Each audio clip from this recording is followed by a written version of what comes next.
تاسو د طالبانو په دې اوازونو کې دا رنګ نه دا مزه نه دا لذت نه دا خوشبوئی نه دا مې رسول الله د بدن نه چې کوم وینه وتی دا دی باغچې ته ملاو دا په دې باغچه باندې مې د رسول الله غاښونه مات شوي د رسول الله چهره انور مې زخمی شوی دا د رسول الله جګر ګوشې مې نهاره تېره کړې دا هغه قربانونه بعد ستا د دې مدرسې په طالبانو کې دا لذت او خوند پیدا شوی د دوی په دې اواز کې دا تر و تازګي پیدا شوی دا مزه پیدا شوی دا لذت پیدا شوی دی قاري صاحب محترم دلته محنت کوي ستا او زما بچي ته دین ښیي موږ او تاسو به قاري صاحب سره ودرېږو د قاري صاحب سره به تعاون کوو او زه خدا ویم زموږ عزتمندو دا ستاسو سره پېښور او بالخصوص د دې علاقې اعزاز دی چې قاري صاحب محترم زموږ عزتمندو داسې لوی مقام او مرتبې والا خاوند چې عالمي ایوارډ یافته هغه ستاسو په دې کوڅو کې ناست دی او د کرایې په مکان کې ناست دی د خلکو بچو ته قرآن ښیي په کار خدا وه چې د قاري صاحب چې کوم دی زموږ عزتمندو یوه لویه مدرسه وه او دلته خلک راتلل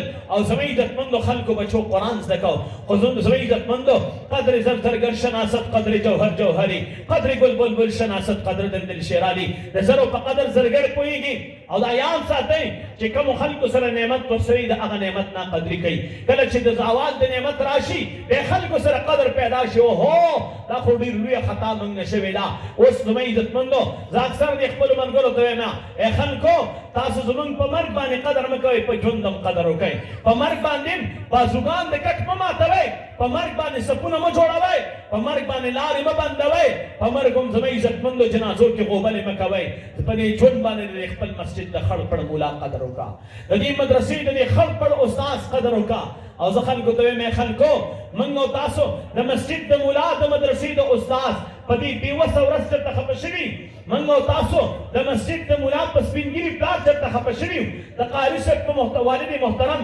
نبر الله منقده په هغه چېرته خفه شوي د قاري صاحب دې وړوکي بچي باندې چېرته خفه شوي زما عزتمندو د قاري صاحب د مدرسې په دې طلباو چېرته خفه شوي چېرته هم نه یو خفه شوي